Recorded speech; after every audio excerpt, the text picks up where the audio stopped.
Let us know if any of these games made your top 10 to take on vacation or what is on your list. Yeah, what do you take on vacation? Because obviously we don't have every game and we haven't played every game, but we're always looking for these smaller form factor games that are easy to teach people.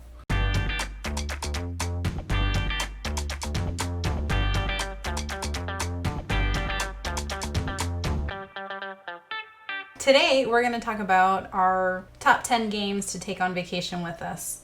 We're getting ready to go, and so we were talking about, well, what should we take? We're going with a mixed group, so it's going to be family that's not necessarily gamers, but we're hoping to indoctrinate them. And we're traveling, obviously, so we don't want giant boxes. So basically our criteria is, 1, it has to have a small form factor. 2, it needs to be fun for gamers. 3, it needs to be approachable for non-gamers. And more than 4 players. And more than 4 players. So our minimum player count was 5. So the first thing we pulled out was Roll For It, which actually is our Gen Con special edition. What was that, a year ago, 2 years ago? Yeah, I see this in Target a lot. It's much more boring. Like, the packaging is much more boring when you look at it at Target. Yeah, we played this a lot with my mother. It's good for big groups, again, just sort of casual gaming, talking, snacking. Yeah, so, I mean, if you're not familiar with the game, you simply have 3 cards laid out in front of you. Everybody has 6 dice that they roll, and when they roll, they assign those dice to the different cards in an effort to acquire those cards. When you get to a certain point threshold, which I think is like 45 or 40 or something like that, then you win. You just flat out win. It's fun, quick game, and you can play. You can play it for hours, depending on what stage of the day it is. All right. So next, we selected an exit game. It's small. It's not quick. It will entertain you for quite a while, depending on how good you do. But it's good for a variety of players. We always end up playing it at family gatherings. Yeah, this is the reason I like these exit or unlock games, any of these exit room games, is because you can get a large group together, and for the the 1 or 2 people that just don't really feel like playing a game, but then they're getting strong-armed into it, they can kind of sit back, and usually by the end of these, they've jumped in, and they say, oh, I know that, I figured that one out, and then they're engaged. So it allows people to just kind of sit on the outskirts and slowly work their way into a game. And then we have them. It's sucked in. The Abandoned Cabin, we're not going to really say much about this. 1, because we haven't played this one yet. But like most of these unlock or exit room games, you can only play it once. Mostly because you know the answer. The unlock games, you do not have to alter the cards, at least in most of them. I believe the exit games, you do alter the cards. I think, it certainly says that, yeah. Same idea. But we're going to move on to this one, because we've gone through most of the unlocks. All right. Next up, we have Bonanza. What I like about this is the amount of engagement with the different players, because, you're negotiating for different exchanges and things like that, and plus all the cards are really fun. They're cute. It's easy to pick up. Yeah, it says 13 plus, but you can play it a lot younger than that. So if you haven't played this game, you have a variety of different beans that you're trying to grow, and they all have different scarcity levels and values. And the goal is simply to have the most money at the end of the game, and you get your money by harvesting your bean fields. You want to grow as much as you can before you harvest, so you can reach different thresholds as far as the value of the beans you're getting back. And it plays up to 7 players with just the basic box. There's plenty of expansions for this that really alter the game, but again, for something that to be approachable for non-gamers but still engaging for gamer types, then this game is just outstanding. We don't have any expansions, do we? We do. We have Pirates, and I think we've already played those. Because this game, the original game has always been sufficient for us. Next, we have Here Kitty Kitty. This is actually something that our daughters picked out again at Gen Con 2 years ago. I actually had to go on a quest for this because it's a game that my daughter saw when we were walking around, but she didn't say anything about it. Then she ran into her cousin later in the day, which was Saturday of Gen Con, and they had it, and we played it, and everybody loved it. So my daughter sent me back on Sunday we drove out Sunday. This is back when we didn't stay for Sunday. We were driving out Sunday, but I go back to Gen Con, and I'm just going up and down every aisle looking for this game.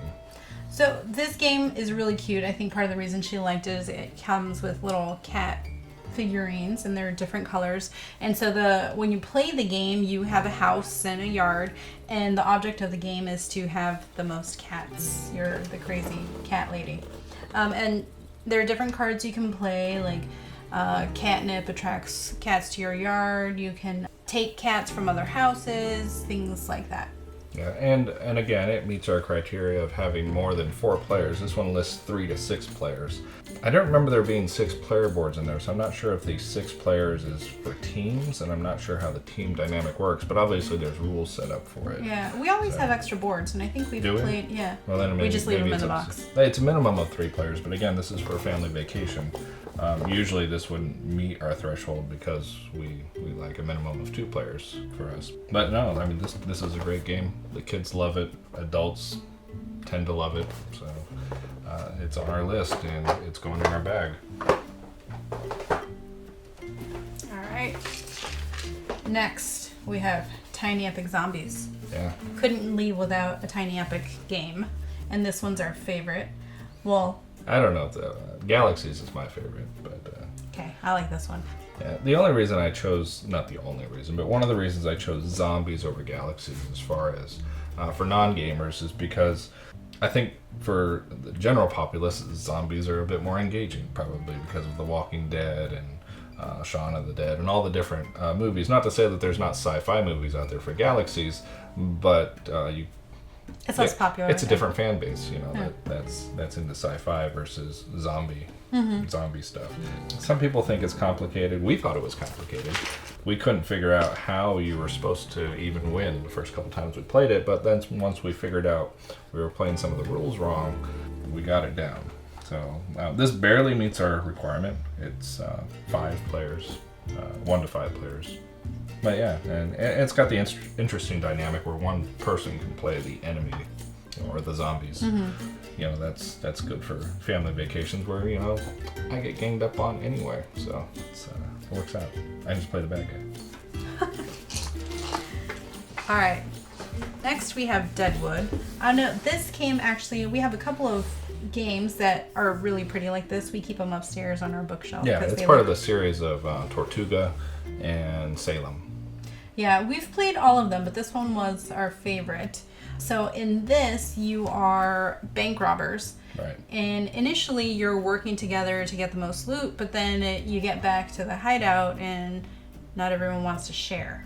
So... Well, no one wants to share. There's only going to be one person walking away with that loot. So you're in the middle of not only robbing the safes, but building up your arsenal of weapons. So you all work together until you don't. Until it comes time to divvy up the money, and then nobody, you know, it's just like normal family. And then and then one person wants to walk away with it all. So yes, so you can play out your family squabbles in game mode with Deadwood 1876. And it looks really pretty. Yeah, it's a pretty game. It's an impressive box. Okay, next up we have Celestia. John thought this was a good idea because in the game you're on an airship and you're all sort of taking a voyage together. It is really cute. It's got like a little 3D airship. Yeah, I mean, it's this airship right here, and everybody just kind of piles into it. So everybody takes turns being the captain, and the captain has to face the next obstacle in order to get to the next stage. When the obstacles come out, then all the passengers can decide, yes, the captain can do it, or even I can help the captain do it, or I'm going to get off here, and you guys can take it. Yeah, good luck. And so the longer you can stick it out, the more points you're going to get, and the game just progresses that way until somebody wins. And it's 2 to 6 players, so a number of people can play. And it's another one where you can just kind of sit back and opt out. Yeah, you can get as engaged as you want into this game, or you can just play alone. So, and that's important when you're in a mixed group of family. You know, some people have to be there, and they're not allowed to go anywhere unless they sit down and play a game. You know, so it's one of those things. So yeah, a lighter one, but still engaging for normal gamers. Citadels. This one actually makes it to the pub with us a lot because that fits in my purse. So anyway, in this, you are building a city, right? And you have different roles, and based on your role, you can do different things. But the roles are randomly assigned, right? No, or it's draft. card drafting. It's drafting. Yeah, you draft your role, and then you go in the order of the role that you chose, and you have merchants, assassins, thieves.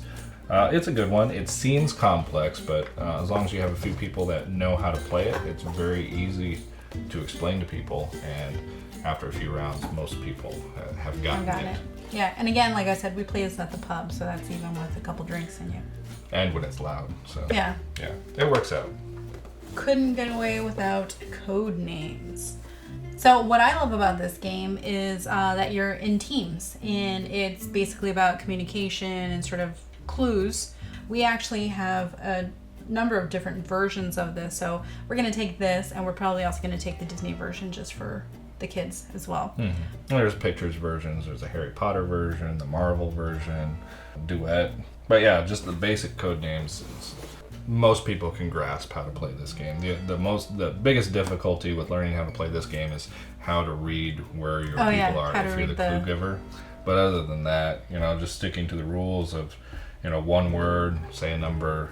And this actually says 8+. So, I mean, this could be any number of people. Right, any number of people can be on your team. And it's another one of those ones where, if you're being forced into playing a game because it's a family gathering, you can hang back on your team until, and usually by the end, people get engaged. It's like, oh, I know that clue.